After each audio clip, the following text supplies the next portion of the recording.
On a cold March morning in 2006, a family funeral in Slough became the unexpected final chapter of a football legend. Peter Osgood, the man they called Ossie, collapsed, his heart giving out at just 59 years old. But this wasn't just the end of a life. This was the final act of a footballer whose story was more complex, more brutal than anyone dared to tell. Imagine being the king of your castle, worshipped by thousands, only to be cast out, banned from the very stadium that once echoed with your name. Chelsea Football Club, the institution Osgood bled blue for, would do exactly that. A working-class kid from London who became the most iconic striker of his generation, reduced to an outsider. Osgood wasn't just a player. He was Stamford Bridge's heartbeat. With his swagger, skill, and rebellious spirit, he embodied everything Chelsea fans loved. But behind the goals and glory lay a darker narrative of betrayal, institutional politics, and a man who refused to be silenced. From scoring the goal that won Chelsea their first FA Cup to being dramatically transfer listed by a manager who couldn't control him, Osgood's journey was never straightforward. His clash with manager Dave Sexton, his notorious playboy lifestyle, and his eventual exile from the club he loved would become the stuff of football folklore. This is the untold story of Peter Osgood, the king they tried to banish but who could never truly be forgotten. In the concrete jungle of Chelsea, West London, a football prodigy was brewing. Peter Osgood wasn't born into privilege. He was a working-class kid with extraordinary talent and an even more extraordinary attitude. Born in 1947 in Chelsea, the streets would become his first training ground, and football his escape.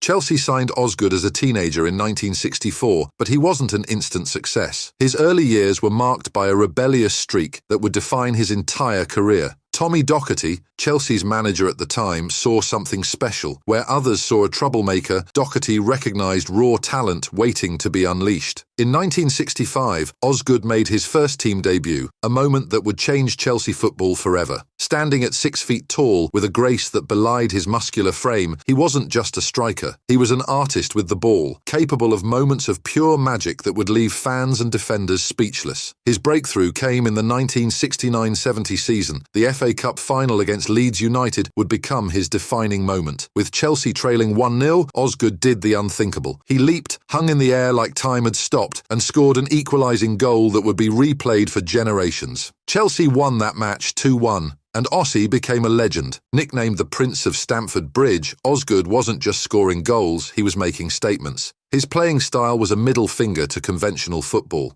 He was part striker, part entertainer, with a swagger that made him more than just a player. He was a cultural icon. Between 1964 and 1974, Osgood scored 150 goals for Chelsea. But numbers never told his full story. He was the embodiment of Chelsea's spirit, rebellious, unpredictable, and utterly brilliant. His goals weren't just scored, they were performed. Dave Sexton represented everything Peter Osgood was not: methodical, disciplined, and rigidly structured. Where Osgood was spontaneous and rebellious, Sexton demanded absolute control. Their clash was inevitable, a collision between artistic freedom and managerial tyranny. Sexton arrived at Chelsea in 1967 with a reputation for tactical brilliance. He was an architect of football, obsessed with precision and discipline. Osgood, meanwhile, was a maverick, a player who believed football was as much about entertainment as winning. Their philosophies were fundamentally incompatible. The tension wasn't just professional, it was personal. Sexton despised Osgood's playboy lifestyle. Late nights,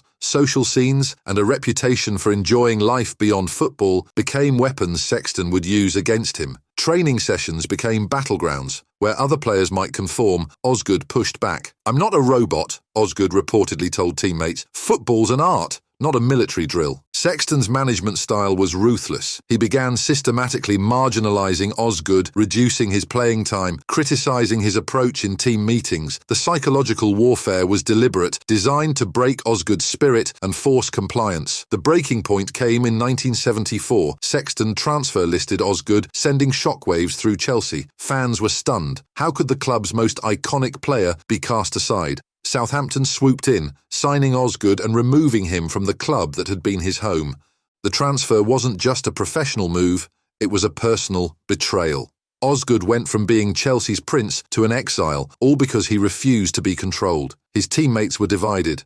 Some understood Sexton's tactical approach, others saw the human cost. "They tried to break me," Osgood would later say, "but they couldn't take away who I was." The irony was complete. Sexton, who sought absolute control, had inadvertently created a bigger legend. Osgood's transfer became a symbol of resistance, a story of an individual standing against institutional control. The man who once ruled Stamford Bridge became its most infamous exile. Ken Bates, Chelsea's controversial chairman, would transform Peter Osgood's relationship with the club from legendary status to persona non grata in a move that would shock football fans across Britain. In the 1990s, Bates, a businessman known for his ruthless approach, implemented a ban that would cut deep into Chelsea's soul. Osgood, along with other former players, was forbidden from entering Stamford Bridge. The reason? Speaking out against the club's management. For Osgood, this was more than just a ban, it was a personal betrayal. The man who had given everything to Chelsea, his blood, sweat and passion, was now treated like a stranger. Fans were outraged. How could a club legend be treated with such contempt? The ban wasn't just symbolic, it was a deliberate attempt to silence criticism. Osgood and his fellow exiled players had been vocal about the club's mismanagement, its financial struggles, and the direction it was heading. Bates saw their criticism as a threat to his control. "They wanted to erase me," Osgood would later recall, "but you can't erase a legend." The football community was divided. Some supported Bates's hard-line approach, arguing that former players shouldn't interfere with club operations. Others saw it as a disgraceful act of institutional arrogance. Chelsea supporters, in particular, were furious. Osgood wasn't just a player, he was the embodiment of the club's spirit. Years passed. The ban became a dark chapter in Chelsea's history, but Osgood never lost his connection with the fans. They remembered, they supported, they kept his legacy alive. In 2003, something unexpected happened. The ban was lifted. Osgood was invited back to Stamford Bridge in a hospitality role. It was a moment of partial redemption, though the wounds ran deep. The prodigal son was allowed to return, but the scars of betrayal remained. This wasn't just about Peter Osgood. It was a broader story of how football clubs can forget their true heroes, a tale of institutional power versus individual spirit, of a legend who refused to be silenced, even when the very club he loved tried to erase him. Peter Osgood's post-playing career was a complex tapestry of struggle, resilience, and enduring love from football fans. After his dramatic exit from Chelsea, he refused to fade into obscurity. Financial challenges plagued Osgood's later years. Unlike modern footballers with multi-million-pound contracts, he struggled to translate his on-field brilliance into financial security. He worked various jobs, including a brief stint as a publican, always maintaining his connection to the football world through occasional media appearances and fan events. His reputation never diminished. Chelsea fans continued to worship him as a true icon. In 2001, he was inducted into the Chelsea Hall of Fame, a recognition that partially healed the wounds of his earlier exile. Younger generations learned about Ossie through stories passed down by their fathers and grandfathers.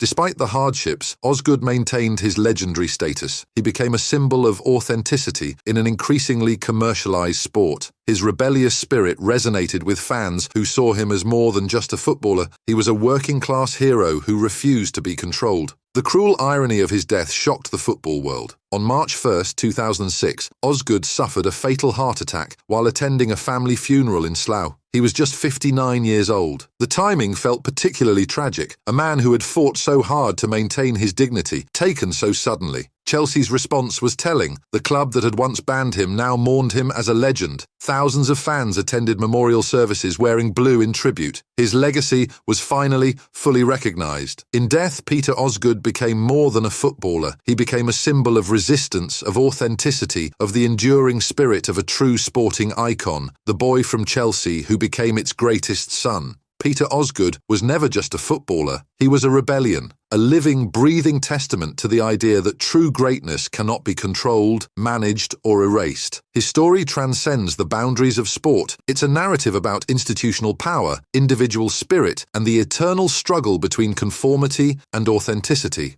Osgood represented something profound, the working-class hero who refused to be reduced to a mere cog in a machine. From his early days in Chelsea to his dramatic exile and eventual partial reconciliation, Osgood's journey mirrors the broader social changes of his time. He was a product of a generation that challenged authority, that believed in individual expression over institutional control. Football in the 1960s and 1970s was more than just a sport. It was a battlefield of social transformation. Peter Osgood emerged as a pivotal figure in this complex landscape, representing a generation caught between traditional working-class values and emerging cultural revolutions. The post-war era in Britain was defined by dramatic social shifts. The rigid class structures were crumbling, and working-class heroes were emerging in unprecedented ways. Footballers were no longer just athletes, they were cultural icons, symbols of social mobility and personal rebellion. Osgood embodied this transformation perfectly. Born in Chelsea, a working-class neighbourhood in London, he represented the archetypal journey of his generation. Football wasn't just a career, it was an escape route, a path to potential greatness that transcended social limitations. The playboy lifestyle that managers like Dave Sexton despised was actually a form of social rebellion. For working-class young men like Osgood, enjoying life, challenging authority, and living beyond prescribed boundaries was a statement. Each late night, each rebellious act was a middle finger to a system that had historically kept people like him in their designated place. This was the era of cultural revolution. The Beatles had transformed music, punk was emerging, and social norms were being systematically challenged. Football was no different. Players like Osgood were becoming more than athletes. They were personalities, icons who represented broader social changes. The clash with management wasn't just personal, it was generational. Managers like Sexton represented an old-school, militaristic approach to football and life. Discipline, conformity, and strict control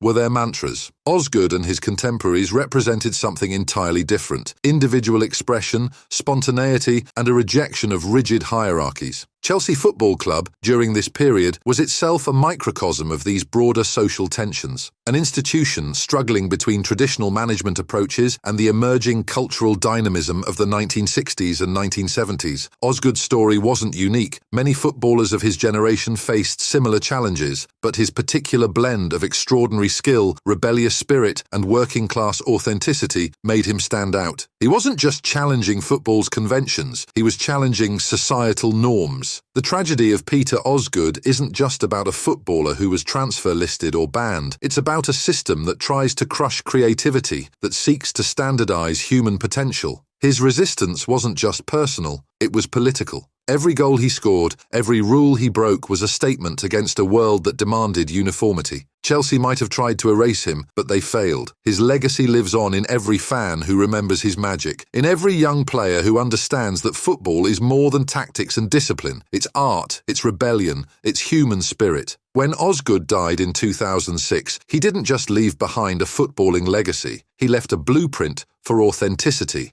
A reminder that true legends are never defined by institutions, but by their unwavering commitment to themselves. Peter Osgood, the Prince of Stamford Bridge, banned but never broken, forgotten by the club but never by the fans.